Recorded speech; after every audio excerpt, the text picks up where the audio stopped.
حضرات علماء کرام، بزرگوں، دوستوں، عزیز بھائیوں اور ہماری پردہ نشین مائیں اور بہنیں، بہت دیر سے آپ حضرات بیٹھے ہوئے ہیں۔ ہماری ماں بہنیں بھی ماشاءاللہ بڑی قربانیوں کے ساتھ میں بیٹھی ہوئی ہیں یہاں پر، اور ہمارے احباب بھی ماشاءاللہ تقریباً علاقے کے ذمہ دار قسم کے احباب ماشاءاللہ یہاں جمع ہے پوری بستی کے، اور بہت فکروں کے ساتھ، بڑی محبتوں کے ساتھ مسجد احمد خان میں جو مکتب چل رہا ہے، مکتب سیدنا اسماعیل ابراہیم خلیل اللہ، ماشاءاللہ اس کا تعلیمی مظاہرہ آپ نے بہت پرسکون انداز میں سنا ہے، اور آپ نے اندازہ لگایا کہ مسجد کے اندر جو تعلیمی محنت ہو رہی ہے اس کا عملی طور پر آپ نے باضابطہ مشاہدہ کیا ہے۔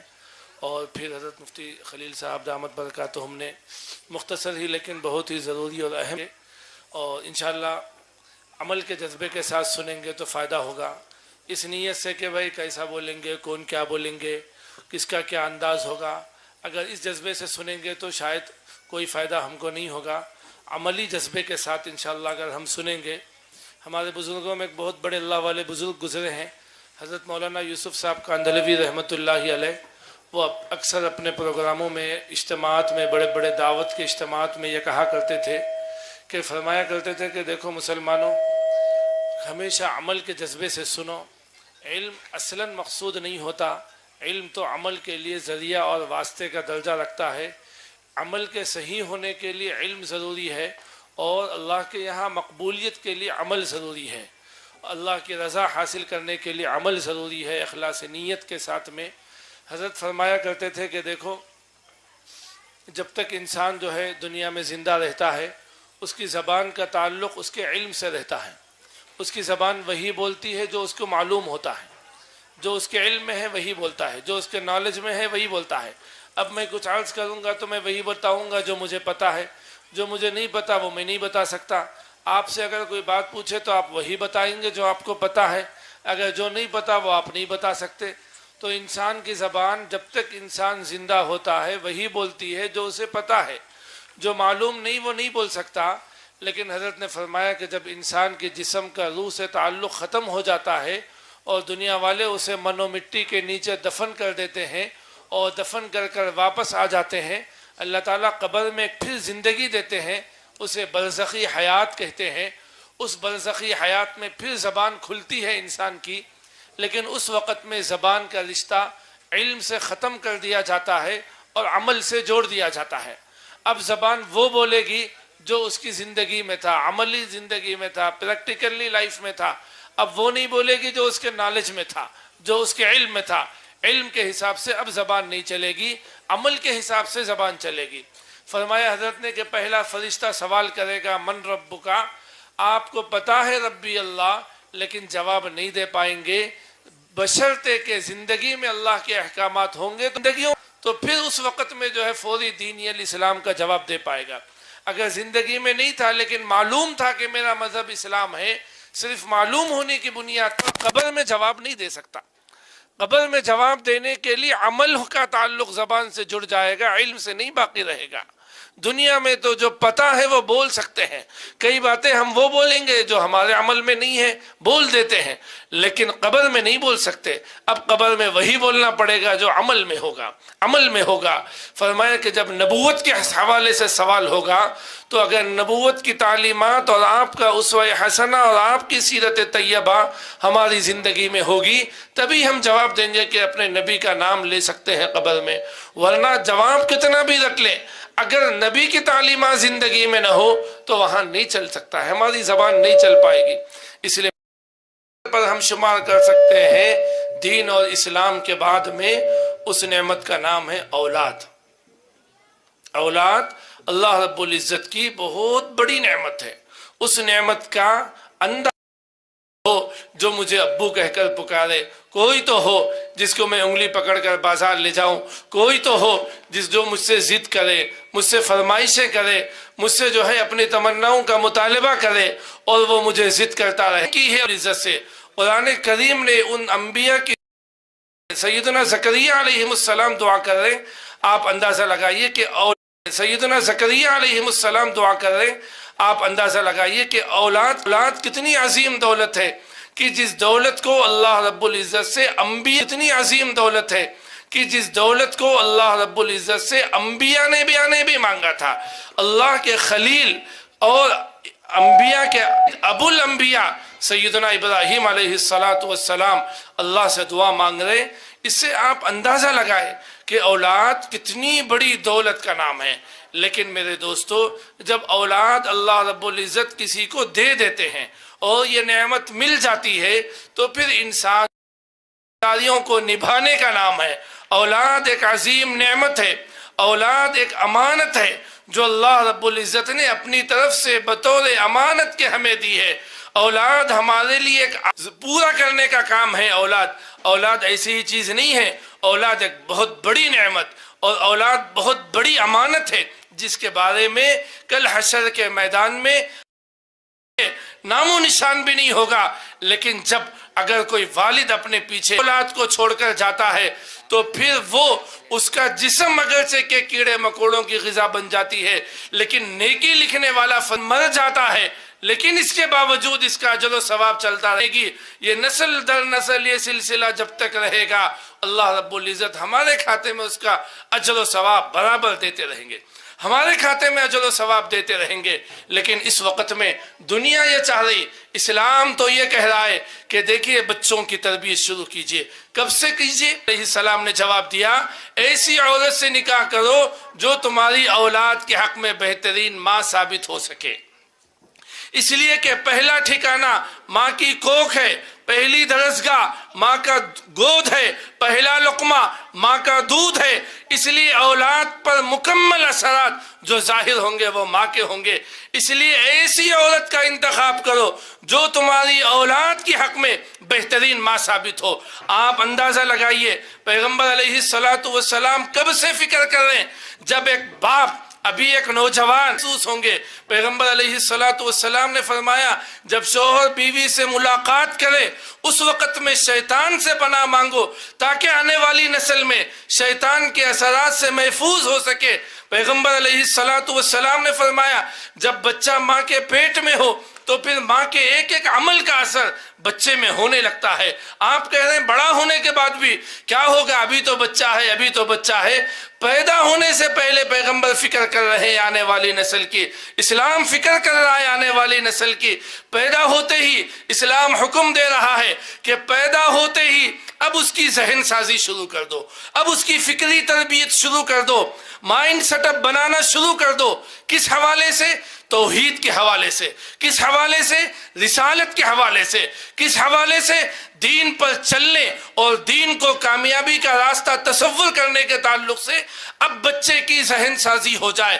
پیدا ہوتے ہی شریعت نے کہا کہ اس کے پہلے کان میں کہہ دو اللہ اکبر اللہ اکبر، اشہد ان لا الہ الا اللہ، یہیں سے سبق دے دو اللہ ایک ہے، اللہ کے علاوہ کوئی معبود نہیں۔ توحید کا سبق، وحدانیت کا سبق دے دیا جا رہا ہے۔ کب؟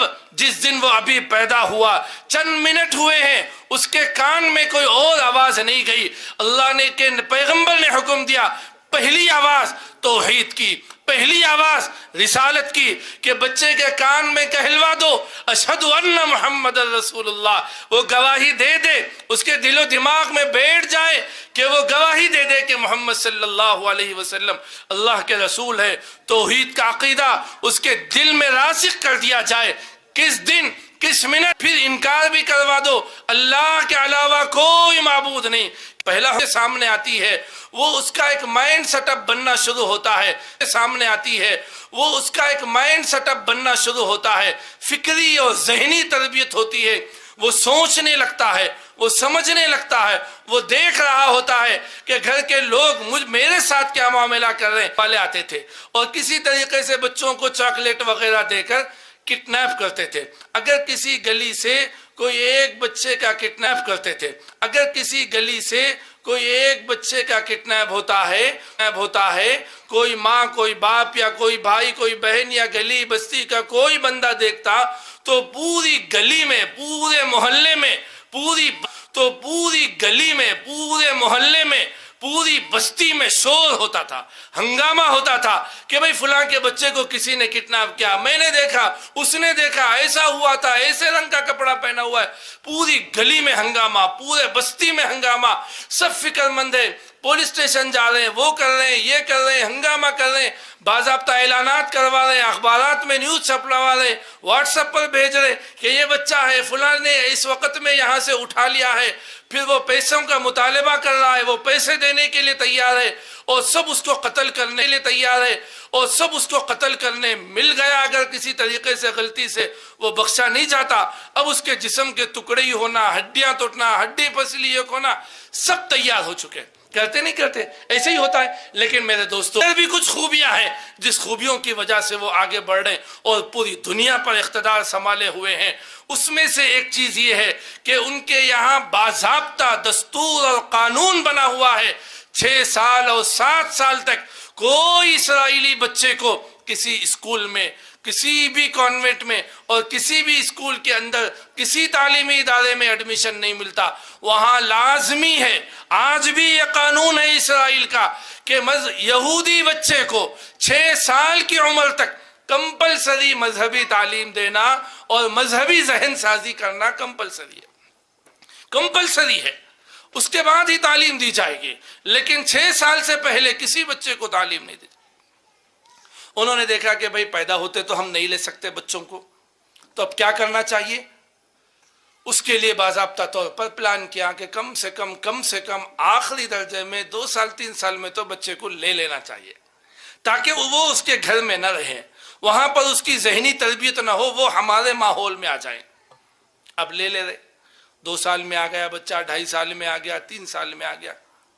یہ کہا جاتا ہے کہ یہودیوں کے اندر ہی ایک انتہا پسند اور شدت پسند تنظیم ہے جو آج سے 250 سال پہلے وجود میں آئی تھی.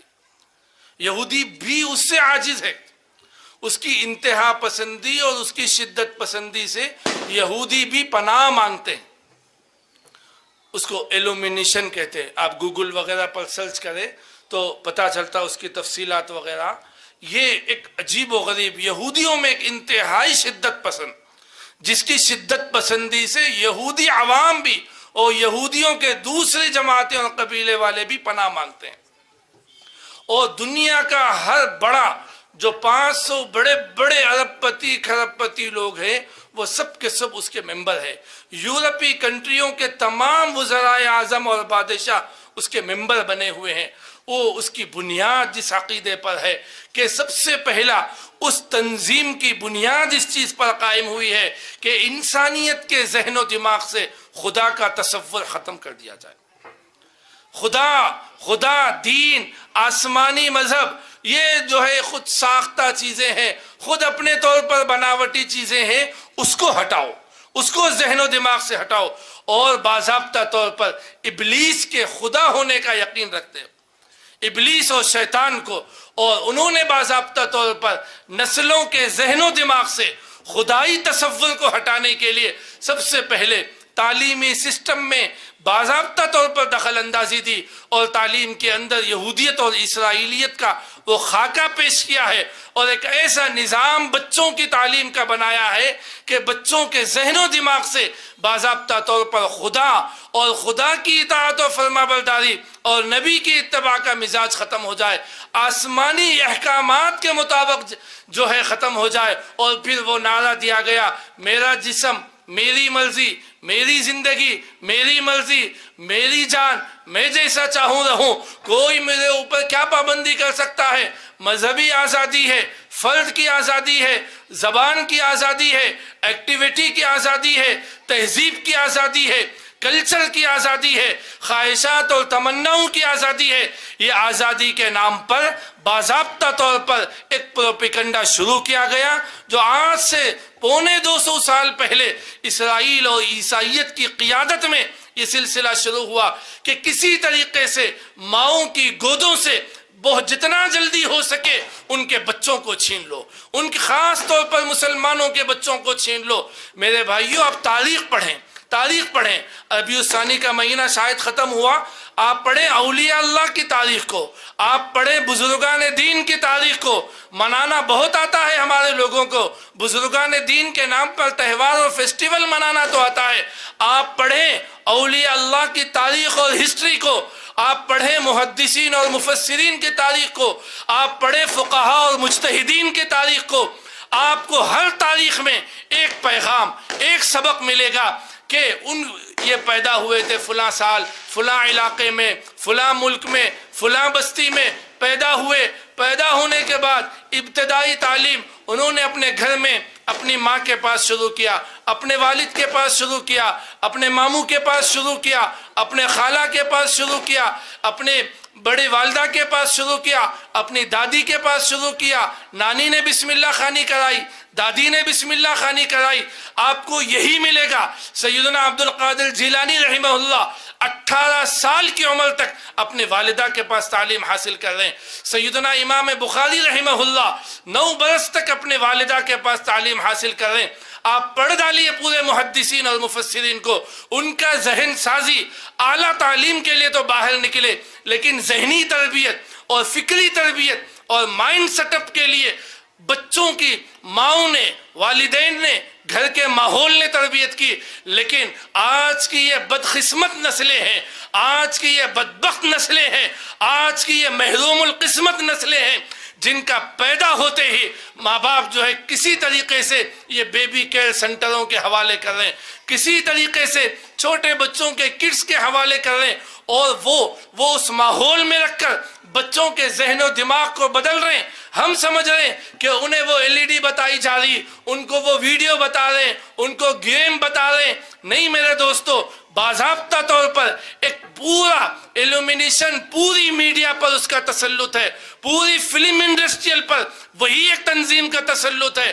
آپ اس فلم انڈسٹریل کے سارے کمپنیوں کے لوگوں کو پڑھیں, اس میں غور کریں تو پتا چلتا ہے میرا جسم میری مرضی, میرا خدا ابلیس. باضابطہ ابلیس کو خدا ماننے والوں کا کانسیپٹ وہ ویڈیو بناتے ہیں, وہ گیم بناتے ہیں, وہ سیریل بناتے ہیں, وہ فلم بناتے ہیں. اس کے پیچھے جو کانسیپٹ کار فرما ہوتا ہے, جو ذہنیت کار فرما ہوتی ہے, وہ وہی اسرائیل کی انتہا پسند تنظیم کی ذہنیت کار فرما ہوتی ہے. آج ہماری بے شرم اور بے غیرت مائیں جو ہے, شرم نہ جانے کہاں مر گئی ہوگی کہ بچہ رو رہا ہے اس لیے موبائل دے کر بٹھائیے. بچے کو ٹائم دینے کے لیے آج ہماری ماں تیار نہیں ہے, آج ہمارا باپ تیار نہیں ہے. وہ کھلانے کے لیے تیار, پہنانے کے لیے تیار, بیمار ہو جائے تو علاج کرنے کے لیے تیار, لیکن ٹائم دینے کے لیے تیار نہیں, ذہن سازی کرنے کے لیے تیار نہیں. آج نتائج کیسے ہو گئے, آج خون کے آنسو رونا پڑ رہا ہے. آئے دن جو واقعات امت کی بیٹیوں کے, امت کے بیٹوں کے جو واقعات کہ کسی طریقے سے آج ہماری بیٹی, آج ظہیر آباد کے بستیوں کے دیندار گھرانوں کی بیٹیاں یہ جملے کہہ رہے ہیں, میں 18 سال کی ہو گئی, اب مجھے کوئی کچھ نہیں کر سکتا, اب میں جیسے چاہوں رہوں. باپ سے کہہ رہے ہیں, ماں سے کہہ رہے ہیں. حیرت ہوتی ہے, انتہا ہو گئی. لیکن اس کے باوجود ہماری ماؤں کو, ہمارے والدین کو غیرت نہیں آ رہی. پھر یہی زبان سے کہہ رہے کیا کر رہے مل صاحبہ, کیا کر رہے مل صاحبہ. بھائی پیدا آپ کریں اور فکر مل صاحب کریں. بھائی یاد رکھیے جواب سوال قیامت کے دن بھی آپ سے ہوگا, علماء سے نہیں, والدین سے ہوگا. والدین ذمہ دار ہے. پیغمبر نے فرمایا الا کلکم راعٍ وکلکم مسئول عن رعیتہ, آپ ذمہ دار ہے, آپ سے سوال ہوگا, مولوی صاحب سے سوال نہیں ہوگا. وہ اپنا کام کر رہے ہیں, وہ اپنی ذمہ داری نبھا رہے ہیں. کون کہہ رہا ہے, کون مسجد کا مصلی امام اپنے ممبر سے کہہ رہا ہے بے حیائی کے اڈوں پر جاؤ.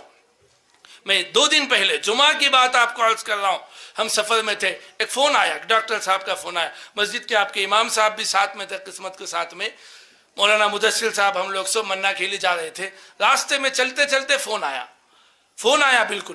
اور فون آتے ہی بالکل رونگٹے کھڑے ہو گئے, اور بالکل سمجھ میں کچھ نہیں آیا کہ ہو کیا رہا ہے ہمارے سماج کے اندر. ڈاکٹر صاحب سوال کر رہے ہیں کہ مسئلہ آیا ہوا ہے, 9 کلاس کی بچی ہے, دیندار گھرانے کی بچی ہے, غیر مسلم سے 4 ماہ کی پیگنٹ ہے, ہاتھ پکڑنا کہ نہیں پکڑنا,